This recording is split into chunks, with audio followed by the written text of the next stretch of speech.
Okay, I'm going to start like this. And I want you to think about how many times you've turned to the likes of YouTube or TikTok when you wanted to learn something new.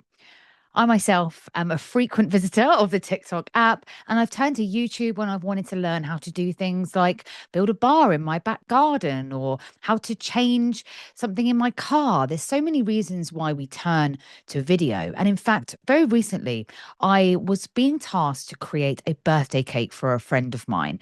And I decided to go on TikTok to actually start to explore some vintage heart cakes, as I knew this was something she really, really wanted. And her favorite colors were orange and pink. So I wanted to create something like these amazing videos that I'd seen online. Now, I do make cakes, so this isn't the first time I've ever made any sort of cake before. But this was still going to challenge me hugely, all the different piping and also the recipe, because her favorite cake was a lemon cake. Now, I'd not made a lemon cake so I did turn to the wonderful ChatGPT to get me a recipe. And even though I make cakes, I'm no expert in baking. So I created quite a basic prompt, really. So saying, ChatGPT, you are an expert baker. We're creating a lemon cake for an 8.5-inch wide, 2.5-inch deep heart cake. And we need to create the best recipe for it, light and fluffy, and it's going to be 3 layers. And I asked for it in a metric conversion because ChatGPT does like to give things in cups and things like that from an American point of view. So I gave it a prompt. You can see it thought for 12 seconds and it gave me a recipe. It gave me very detailed information. I thought, this is great. But when I started baking the cake, very quickly I realized I do not actually have enough ingredients to make a 3-layer cake. It was the wrong recipe. It wasn't quite right. And that is because ChatGPT, AI in general, it doesn't always get it right. You cannot take what it says verbatim. And the problem was because I wasn't an expert baker, I didn't know how to challenge ChatGPT. I didn't know to think, that doesn't seem quite right. Is that going to be enough? And this, of course, led to a mad dash back to the supermarket to gather all of the ingredients, get back home, start baking. And ultimately, I was very, very proud. I was able to create something very, very similar, like what you can see on screen. And the reason why I talk about this is because when we start to think about when we want to learn how to do something, we always tend to turn to video. Video really helps us learn how to do something new. And with AI now becoming such a huge part of everyone's life, most people would turn to some sort of chat interface to work out recipes, to work out how they're actually going to do something. So the reason why we do this, and when we go to things like video, is because people want to watch and listen, right? They don't want to read and they don't want to do something really, really boring. That's the other thing on this, right? When we do turn to the likes of TikTok, it's because we want something that is engaging, not just something that is a really long video going through all the intricate details. We want the high level and then we want to go and get better ourselves with it. And that's the reason why, 90% of people will watch an interactive video to the end because it's quick, it's fast paced, much like social media.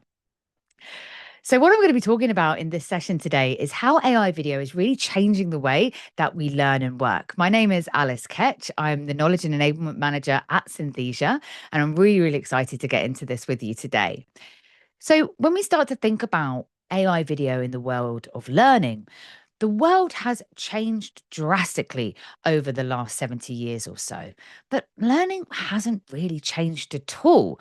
Yeah, we're living in a world where people are on TikTok, AI, that short form, infinite scroll, and really our attention is massively split. Split, sorry. Our pace is faster, and AI now writes that first draft of everything. But most learning still looks the same, and those rules of engagement, they need to be rewritten. Because when we think about how we get attention from people, learners are switching focus every 47 seconds. Your course that you're creating is not just competing with another module, it's competing with that dopamine scroll. So we have to design for not just completion, but actually attention. But Even though attention spans have fallen so dramatically, as you can see here over the last 20 years or so, you can spend hours scrolling on TikTok, right? And you don't even realize it. So, how can we start to make our own learning that engaging or that immersive? Because our job isn't just to make people learn. If we want to see success, we can't force that engagement. We have to earn it. We have to make people want to learn. This is a key difference in our approach to the way we're creating training. And sure, some of the stuff we're creating every day, it is prescribed. They're things that people have to do. So who cares, right? But wrong. The reason why it's prescribed is because there's so much that we have to do, right? There's a reason they have to do that. Compliance, onboarding, how to use a product.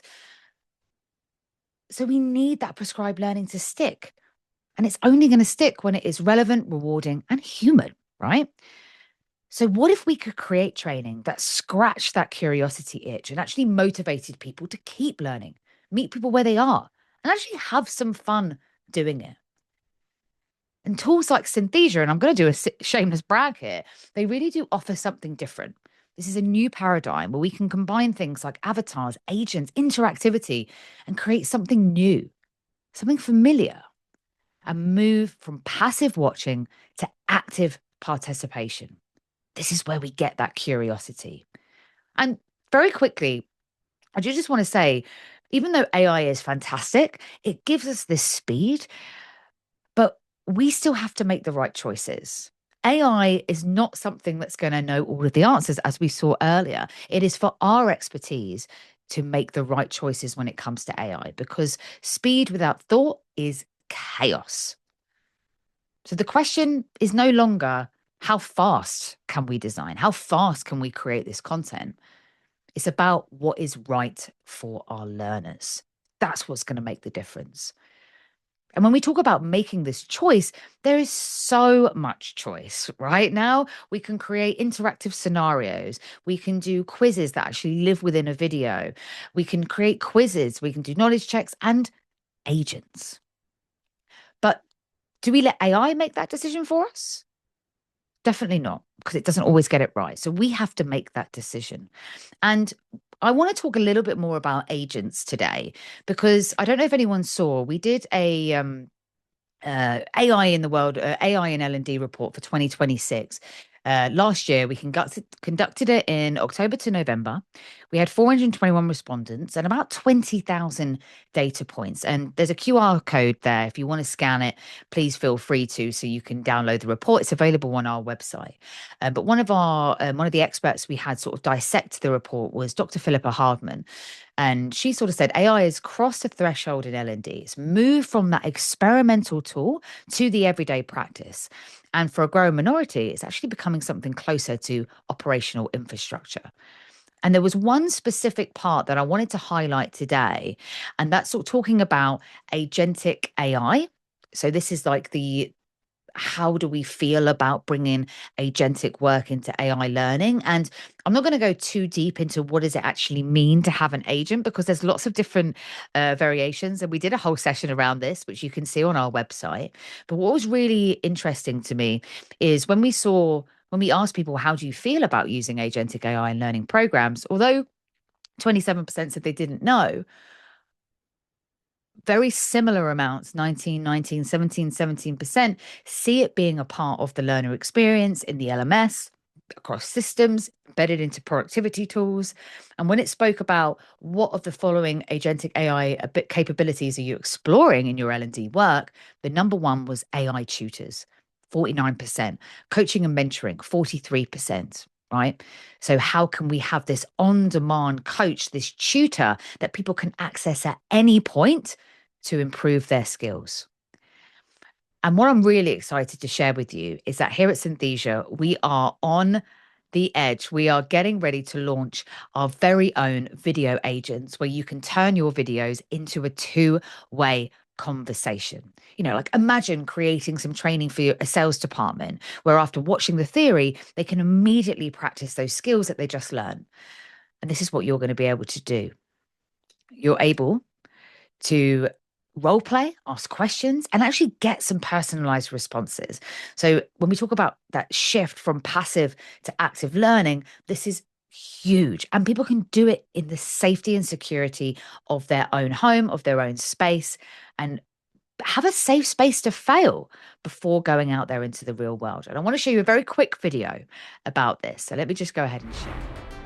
Okay, let's do this. Hey there.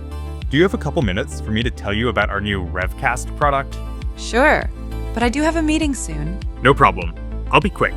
Revcast is an AI forecasting engine that plugs directly into your finance systems. It analyzes your pipeline, performance, and market signals to project revenue.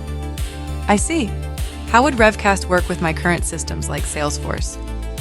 Well, it has APIs that plug right into your CRM, so it can give real predictions based on performance and what-ifs. Right. But we operate in a highly regulated environment. How do you ensure compliance with data privacy and security? We designed Revcast with all of that in mind. Interesting. I have to run to my meeting now, but I'm curious about pricing. No problem. Before you go, let's put a follow-up conversation on the calendar. Here's a summary of your performance. 1. Pitching the product. You described Revcast quickly and clearly. Score 9 out of 10. 2. Leading with value. Your communication focused on the feature, not the value. Score 5 out of 10. 3. Addressing buyer concern. You didn't mention SOC 2 compliance or empathize with customers' privacy concerns. Score 3 out of 10.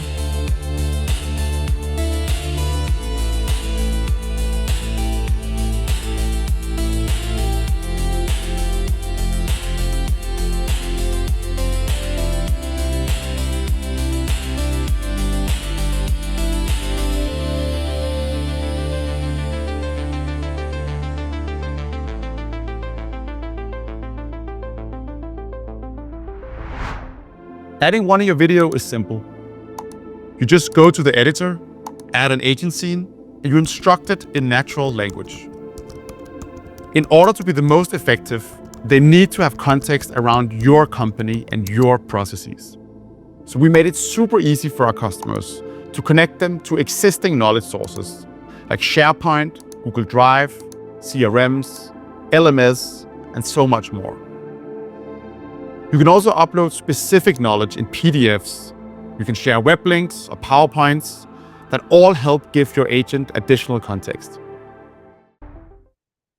So that is agents. Now we're testing this right now. We've actually got quite a few customers and closed betas as we're really trying to develop this into something that's going to create incredible value at an organizational level. And I think one of the beauties of this is, yes, it's fantastic. It's a new way of working, but we know how effective coaching is. We know how effective giving feedback is, but it's just so unscalable. A manager giving feedback, and also, does that manager, can they be objective? Do they have the right skills?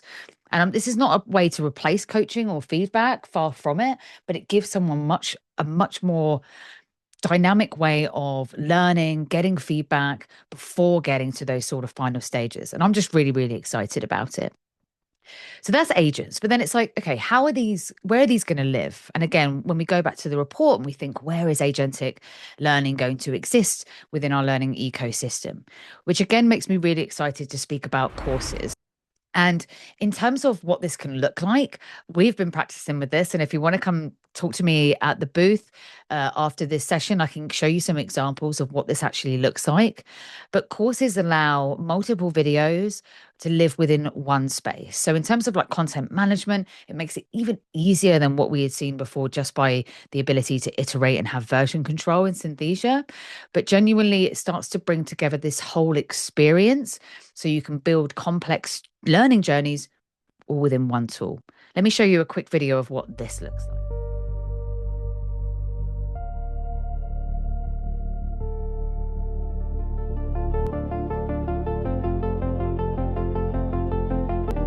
Welcome to RigDev's Safe Equipment Operation Training, Lesson 1.1. Let's get started.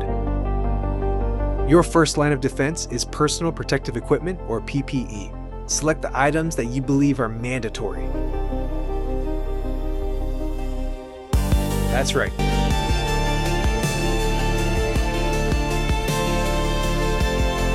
Now, it's your turn. In this role play, you're the operator, and I'm your supervisor. I'll ask you a few questions about safe equipment operation. Ready? Let's begin. Super cool. I would highly encourage you to come over to the booth and we can show you some examples of what this sort of looks like in practice, but it's an incredible experience for the learner. So that's what we've got coming soon.